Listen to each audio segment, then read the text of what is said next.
What's up to all my freelancers and creatives? This is Nathan with another episode of Freelance Jumpstart. And in this episode, we are going to get into how to overcome imposter syndrome. So if you're watching this and you're a creative professional, someone who uses a creative skill to build a business, whether that's photography, videography, whether you're a web designer, graphic designer, copywriter, editor, it doesn't matter. If you use some type of creative skill to build a business, what would you do if you got a phone call from Amazon, Nike, or Google, and they came to you saying, we saw your work, we want you to lead our next marketing campaign? Now, I paused for a moment because I really want you to think about it, and I'm serious.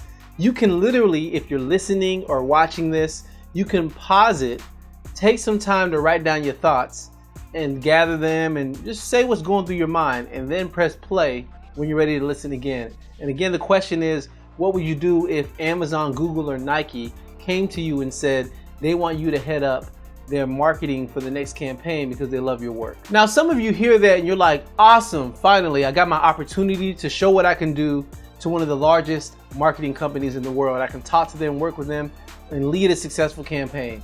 That's what runs through some people's minds. Now, other people, they're nervous, they're scared.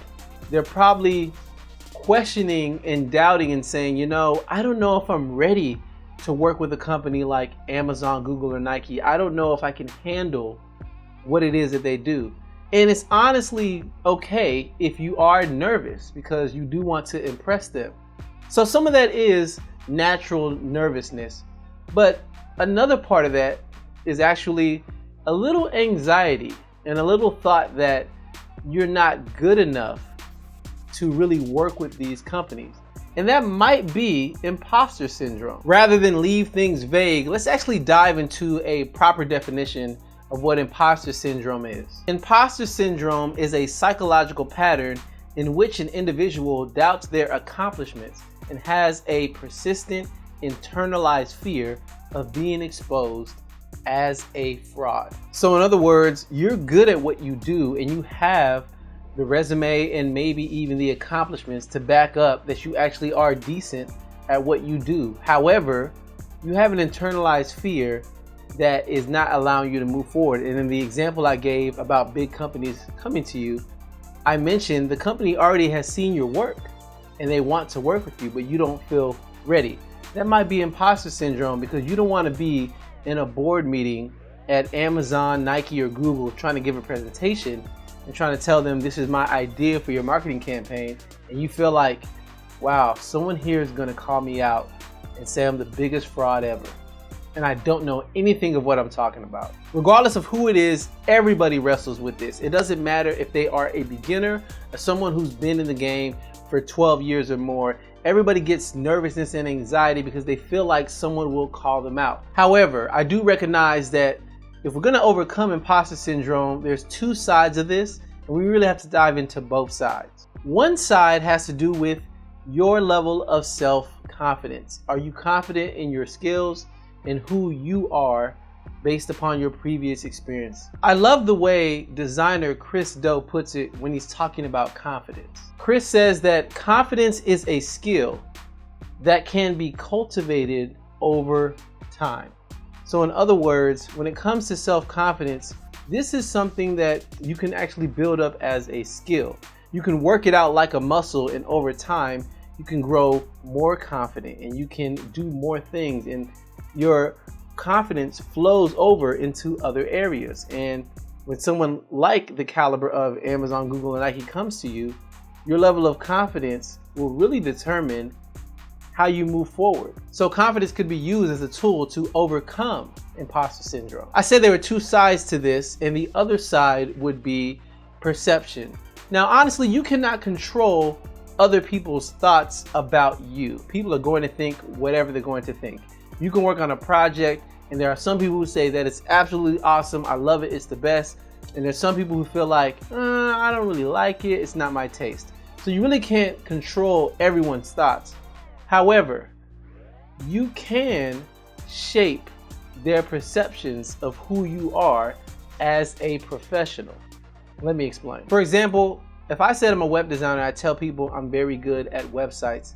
but then they look at my portfolio and it's not organized and it doesn't look good, and they go to my own website and my website is not even functioning properly and is riddled with mistakes, their perception of me might not be that good, because when it comes to my own website, I'm not even showing or using my best skills on my own website.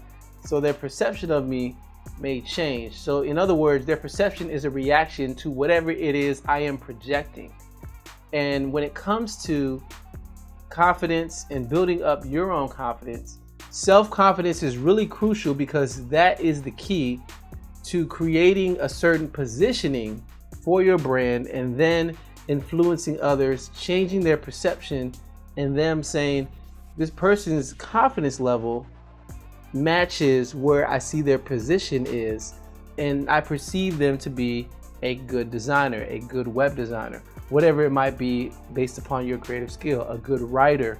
It depends on whatever it is that you are projecting as an individual. As an example that we all wrestle with, imposter syndrome, I remember I was in Austin, Texas at a conference, and I was talking to a filmmaker, Corey McCabe. And Corey was talking to me about the fact that a popular person really approached him and mentioned they wanted his possible help, building up their YouTube following. And I listened to Corey, and Corey was talking, and in thinking about it and listening to him, I sensed a little bit of nervousness, a little bit of anxiety, and a little bit of him questioning whether or not he could do the job. Now, me being on the outside, I saw Corey's work ethic. I've seen what he's capable of doing. He completed a documentary by this point. He has done a lot of short films. I know he truly understands what it is to make great video.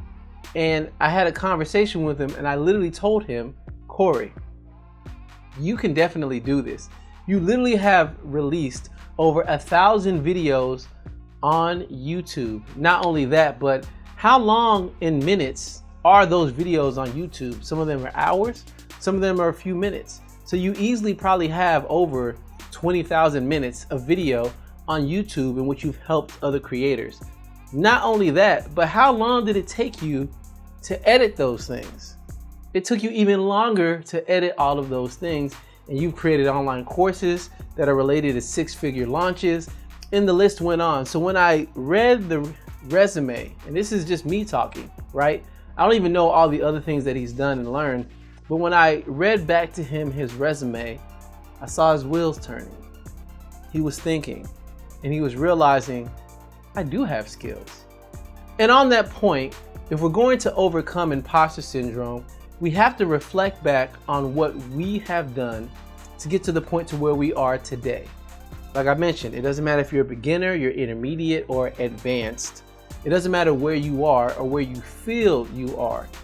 Take a look back at what you've done in the past, and it can help shape and boost your self-confidence. I'll use myself as an example. So I went to kindergarten, I went to elementary school, then I went to middle school, high school, and then college. So in my undergrad, I easily worked 40 hours a week, studying with other people, reading books, going to class. I easily did that for over 40 hours a week, as a full-time student. I had a part-time job as well while I was in school, but I still did those two things. So if you add all of that up, about all the time in my undergrad experience, it is literally close to 10,000 hours that I've been working and learning how to balance schedules, taking classes, how to learn certain skills. Over 10,000 hours, easily.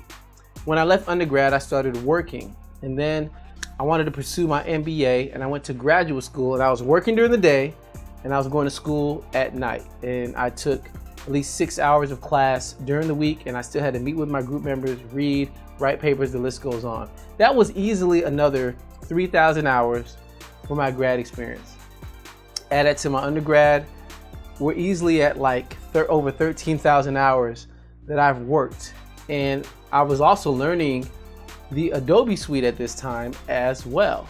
And I already started freelancing during my graduate experience as well. So again, I'm learning all these things professionally. I'm learning all these things. And I haven't even mentioned the fact of all the blog posts I read, all the online tutorials that I went through, all the things that I experimented with the real work in working with clients and learning things on the go, and all the online courses that I've taken, all the blog articles I read and even wrote and published, and the conferences I went to. The list goes on. If you add up everything, it's easily over 20,000 hours that I've done in learning and cultivating a creative skill, and I'm still learning today. Why did I mention all of this? Because it is important to build up your self-confidence by literally thinking about everything you've done to get to where you are.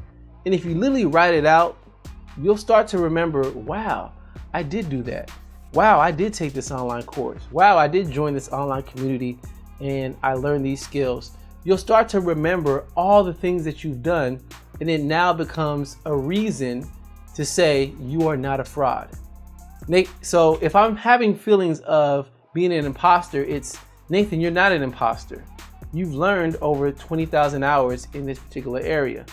And if you feel weak in an area, there's tons of online things you can go to and people you can speak with to beef up or grow stronger in that particular area. So to anybody listening and or watching this video, if you're wrestling with thoughts of imposter syndrome, that is okay. And it's actually natural. However, if you really want to overcome it, I recommend you write down everything you've done since you've left high school.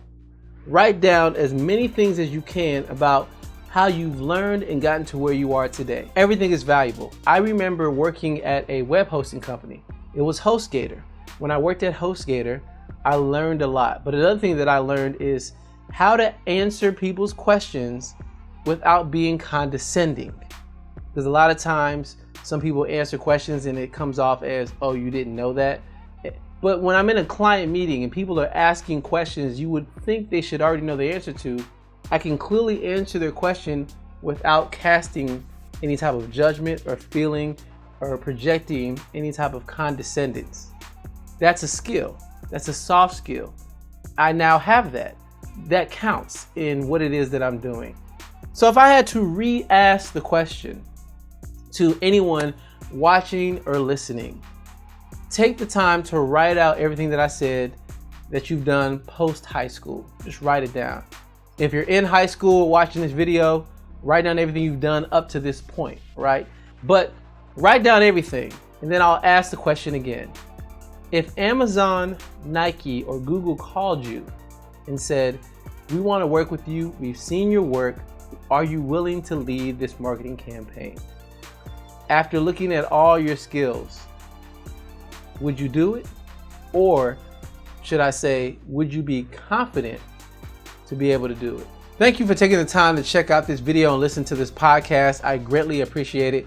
If you like anything I had to say, give this video a thumbs up. If you're listening on the podcast, feel free to reach out to me and give me a review or share the episode with somebody else you believe would benefit from this, because I really want to help as many people as possible, because a lot of creatives that I talk to and speak with, they do wrestle with confidence and having that self-confidence. And sometimes you do need another eye that's not in your situation just to look at your work and to look at what you've done and let you know this is good, or maybe you need work in this area. But regardless, you do need that other voice to encourage you along with what it is that you have to do.